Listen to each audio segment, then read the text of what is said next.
Anthony Joshua, demolition job, like he said. He was able to deliver on Otto Wallin.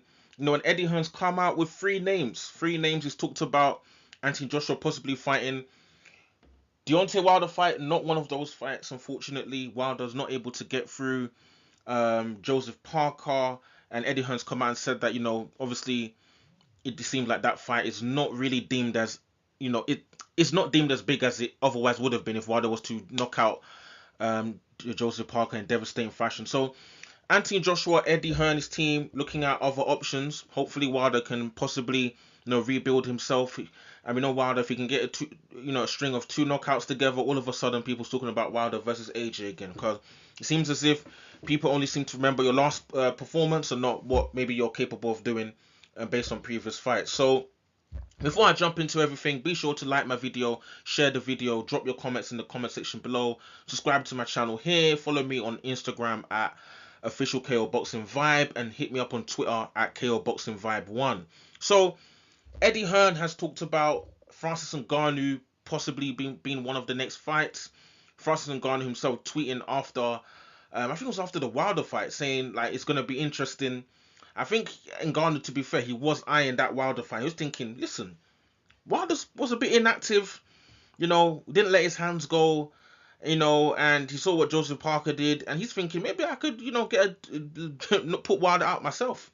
But Wilder could still possibly be a fight, just Wilder versus Ngannou. But Anthony Joshua's team, have come out, and obviously Eddie, in terms of Eddie Hearn, saying that Ngannou is one of those names. I think that was alongside possibly Jile Zhang, and obviously Filip Hrgovic potentially if the IBF belt becomes vacant, that could become an eliminator for an IBF belt, and obviously Anthony Joshua will have his route to world title through that means. But we have to wait and see what happens. Maybe people think the IBF is going to become free and AJ could fight Hrgovic for it. You never know. Maybe they'll pay could come up with some sort of a deal with the IBF and then they don't call the mandatory. So we have to wait and see what happens in that regard, because it is predicated on what the IBF chooses to do. Now, Francis Ngannou, in terms of the big money fight between whether it's Hrgovic, Jile Zhang, or Ngannou's definitely sort of the money fight, And like Anthony Joshua likes to say, he's a businessman, and Ngannou made a good account of himself against Tyson Fury. People want to see more of what Francis Ngannou can do in the heavyweight division, and what's Ngannou further interest than Ngannou to fight Anthony Joshua in Saudi, big stage, similar sort of event, and what will make it bigger is the fact that there's a high good chance of someone getting knocked out. Stylistically, there's a good chance of either of these guys getting knocked out, and that's what we want to see. We want to see knockouts. People don't want to be seeing 10 rounds or 12 rounds. Fights want to see in heavyweight division knockout, stoppages, devastating fashions. That's what we want to see in the heavyweight division. But Anthony Joshua versus Francis Ngannou, how would that look? How would that sort of go down? Because a lot of people looked at Francis Ngannou before the Fury fight and felt like he's not gonna show any sort of good boxing fundamentals, and he did. Ngannou's very good counter punching. He's a very physically strong man. Wasn't overwhelmed by the holding or of the work or the inside work of Tyson Fury. Tyson Fury was struggling with the strength of Ngannou. Every time he tried to, the instances he tried to clinch, Ngannou just shrugs him off, pushes him back, and Fury's like, "Yo, I don't think I need to be holding this guy like this. It's a bit too strong." Could see Tyson Fury said, "Let me just go back to the boxing thing. I'm the pot shotting and the jabs," and that's what Fury tried to do. But Anthony Joshua versus Francis Ngannou is going to be interesting because Ngannou is a naturally very big man. I think he's definitely naturally above 260 pounds. So he's naturally going to be heavier than Anthony Joshua, similar sort of height. I'd arguably say Ngannou is definitely a heavier hitter. Obviously, we haven't seen him like do devastating knockouts in boxing, but listen, the guy Ngannou can punch.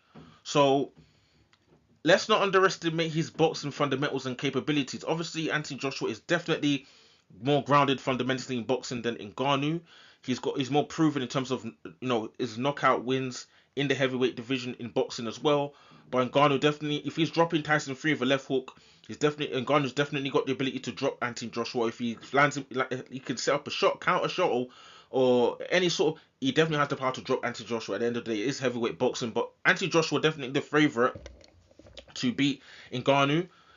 Like he's been unified heavyweight champion. He's fought a lot of big names, But it's going to obviously be dependent on what sort of Anthony Joshua shows up against Francis Ngannou, because Wallen is one thing. When you've sparred Wallen before, you fought Wallen, you know, you're a bit comfortable in there, you know what to sort of expect, and Wallen doesn't present any sort of dangers in terms of punching power, but Ngannou's got punching power. He's a very strong man. He's very, you know, he seems to stay in shape all the time. He never peaks and troughs in his body weight and things in that sense. So he's always in shape, professional athlete.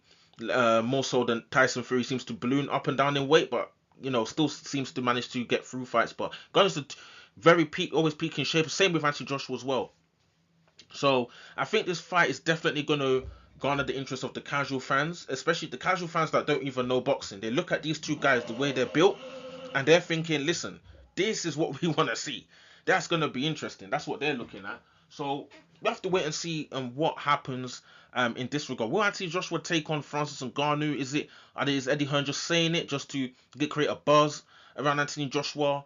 Because I feel like what do you call it? I feel like Team Wilder will probably be looking at Ngannou as well, because it's in Saudi. Going to be a lot of money on the table as well. Because if Wilder can't get the AJ fight, the next probably biggest payday for him is to fight Francis Ngannou in Saudi Arabia. And if he knocked out Francis Ngannou in 2 rounds, listen, that is a devastating statement, especially Ngannou now that's ranked in the top 10 in the WBC.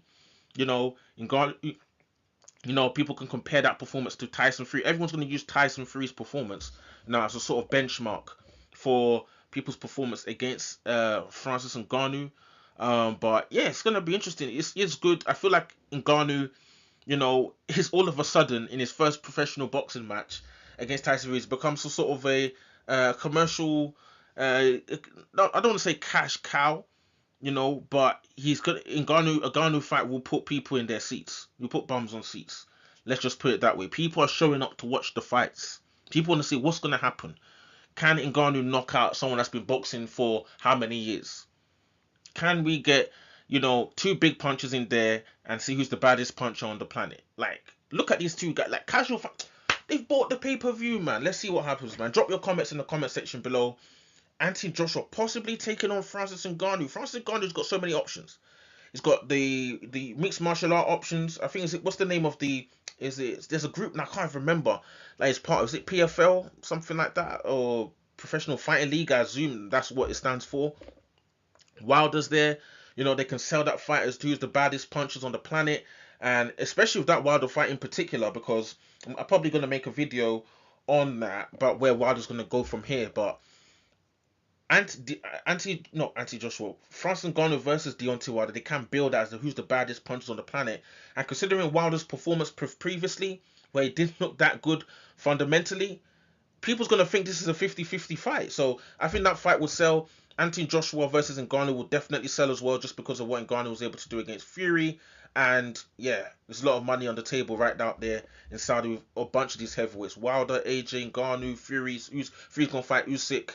You know, there's still Zhile Zhang wants, you know, put his name in the pot, wants to get some of that pie, some of that purse. Let's see what happens, man. Drop your comments in the comment section below.